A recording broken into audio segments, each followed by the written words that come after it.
दोस्तों हम अपने 20s में काफ़ी अधिक एक्टिव होते हैं और बहुत सारा काम भी करना चाहते हैं और बहुत सारी ऊंचाइयों को भी छूना चाहते हैं। लेकिन इन सब के बीच में अगर आपको बैक पेन होने लगे, कमर में हमेशा अकड़न होने लगे, आपको लंबे बैठने में प्रॉब्लम होने लगे, खड़े होने में प्रॉब्लम होने लगे, तो ये समस्या आपको अपनी ऊंचाइयों को छूने में पीछे की तरफ रोक सकता है।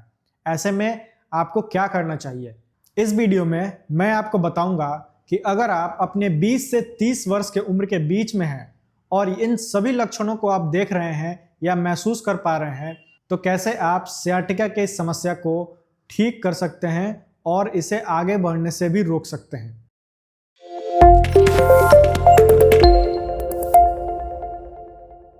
हेलो एवरीवन, मैं हूं doctor Saurabh, a physiotherapist and certified pain management expert, और आप देख रहे हैं मेरा यूट्यूब चैनल फिजियो दुनिया। और अगर अभी तक आपने इस चैनल को सब्सक्राइब नहीं किया है तो हमारे चैनल को सब्सक्राइब कर सकते हैं और बेल आइकन दबाना ना भूलिए, क्योंकि यहाँ पर मैं फिजियोथेरेपी, हेल्थ और फिटनेस से संबंधित वीडियोस लाता रहता हूँ। दोस्तों, सियाटिका का दर्द जो है आज के समय में एक ग्लोबल प्रॉब्लम हो चुका है। लगभग 80% लोग ऐसे हैं जो अपने जीवन काल में कभी न कभी सियाटिका के दर्द को महसूस करते हैं। सियाटिका के दर्द को आप कैसे रोकेंगे, इसको जानने से पहले मैं अगर आपको मोटा मोटी सियाटिका के बारे में समझाना चाहूँ। सियाटिका का नस जो है वो हमारे रीढ़ की हड्डी L4, L5, S1 से होकर गुजरता है और दोनों ही पैरों में नर्व की सप्लाई देता है। यही अगर नर्व किसी कारण से इन हड्डियों के बीच में दब जाता है तो ये सियाटिका के दर्द का कारण बन जाते हैं।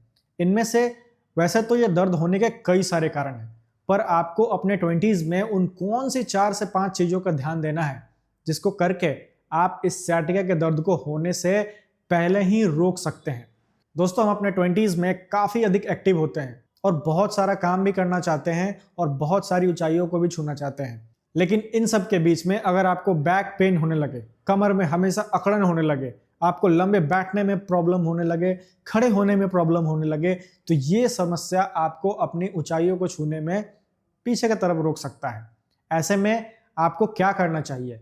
ऐसे में सबसे पहले आपको अपने वजन के ऊपर यानी वेट को मेंटेन करने के ऊपर ध्यान देना चाहिए। ऐसे में आपको हमेशा एक प्रॉपर न्यूट्रिशियस डाइट के ऊपर जाना चाहिए। ऐसा डाइट, बैलेंस डाइट, जिसमें आपको प्रॉपर अमाउंट में प्रोटीन, कार्बोहाइड्रेट्स और न्यूट्रिएंट्स मिलते हों। साथ ही आप अपने 20s में कुछ इसेंशियल सप्लीमेंट्स को भी ऐड कर सकते हैं जो आपके बोन और उसके आसपास के मसल्स को स्ट्रॉन्ग बनाने में हेल्प करेंगे। दूसरा जो सबसे इंपॉर्टेंट है आज के टाइम में, और मेरे ख्याल से कोई भी नहीं करना चाहता है, वो है एक्सरसाइज। जी हाँ, इसमें आपको एक्सरसाइज के ऊपर थोड़ा सा ध्यान देना होगा। आप अपने कोर मसल्स को स्ट्रेंथन करने के ऊपर अगर आप काम करते हैं तो सियाटिका या फिर लोअर बैक पेन जैसी समस्या आपको बिल्कुल भी नहीं होगी, क्योंकि जब आपके कोर मसल्स वीक होते हैं तो वो आपके डेली एक्टिविटीज में आपको सपोर्ट नहीं कर पाते हैं, और उसी समय जब आप कुछ भारी सामान उठा रहे होते हैं या फिर झुक के कोई काम कर रहे होते हैं, तब इन वीक मसल्स के कारण ही आपको स्लिप डिस्क या डिस्क हर्निएशन जैसी समस्याएं देखने को मिलती हैं। तीसरा और बहुत इंपॉर्टेंट चीज है वो है गुड पोस्चर। गुड पोस्चर बहुत ही जरूरी है। 20 to 30s के बीच में बहुत से हमारे वर्किंग क्लास के लोग आते हैं और ये लंबे समय तक बैठकर लैपटॉप पे और डेस्कटॉप पे काम करते रहते हैं। लॉन्गर सिटिंग की वजह से वो हमेशा स्लाउचिंग पोजीशन में चले जाते हैं, और इस स्लाउचिंग पोजीशन की वजह से ही उनको कोर मसल्स में वीकनेस देखने के लिए मिलती है और वो आगे चलकर पेन और स्टिफनेस जैसी समस्याओं को जन्म देने लगती है। तो ऐसा में आप क्या कर सकते हैं कि एक बहुत ही अच्छा आप लंबर सपोर्ट वाला चेयर चूज करें और उसे खरीदें और उसको यूज करें। अगर आप चेयर किसी भी कारण से नहीं ले सकते हैं तो बहुत से ऐसे पिलोज आते हैं जो आपको लंबर सपोर्ट देते हैं, या लंबर सपोर्ट के लिए हमारे पास और भी बहुत सारी चीजें हैं जो आप बाय कर सकते हैं। मैं लिंक्स उनको डिस्क्रिप्शन में दे दूंगा।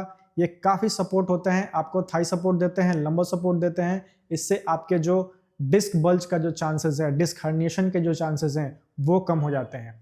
चौथा जो मोस्ट इंपॉर्टेंट चीज है वो है बैड हैबिट्स। अगर किसी भी कारण से आपको ऐसे बैड हैबिट्स हैं, अगर आप स्मोकिंग करते हैं या फिर ड्रिंकिंग कर रहे हैं, तो ये आपके अर्ली 20s और 30s में आपको प्रॉब्लम दे सकते हैं, क्योंकि इस कारण से आपका जो एब्जॉर्प्शन है, डाइजेशन है, वो अच्छे से नहीं हो पाता है। और आप कितने भी न्यूट्रिशियस फूड खाते हैं, अगर उनका एब्जॉर्प्शन नहीं होता है हमारे बॉडी में, तो इस कारण से आपको हमेशा न्यूट्रिएंट्स की डिफिशियंसी बनी रहेगी और ये न्यूट्रिएंट्स की डिफिशियंसी आपके मसल्स और बोन्स को वीक बनाते हैं और चांसेस ऑफ डिस्क हर्निएशन और sciatica पेन यहाँ पर बहुत अधिक बढ़ जाता है।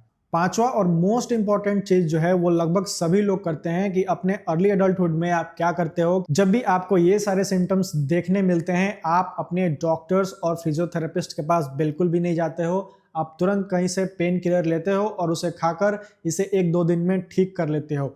यही आपके अर्ली साइंस हैं जिस पे आपको ध्यान देने होते हैं। अगर आप इन अर्ली साइंस को सीरियसली लेते हो और अपने कोर मसल्स के स्ट्रेंथनिंग पे काम करना शुरू कर देते हो तो ये समस्या sciatica का जो दर्द है और कमर में जो स्टिफनेस है जो हमें 40-50 के उम्र के लोगों को देखने के लिए मिलती थी वो अब अर्ली स्टेजेस में यानी 20s-30s में ही देखने के लिए मिल रही है। इस प्रॉब्लम से आप छुटकारा पा सकते हो। आशा है ये वीडियो आपको पसंद आया है। ऐसे और वीडियोस के लिए हमारे चैनल को सब्सक्राइब कर सकते हैं। साथ ही अगर आप मेरे क्लिनिक पर विजिट करना चाहते हैं तो यहाँ पर आपको एड्रेस आ रहा होगा और साथ ही आप हमसे ऑनलाइन कंसल्टेशन भी बुक कर सकते हैं व्हाट्सएप नंबर के through. Thank you, have a nice day.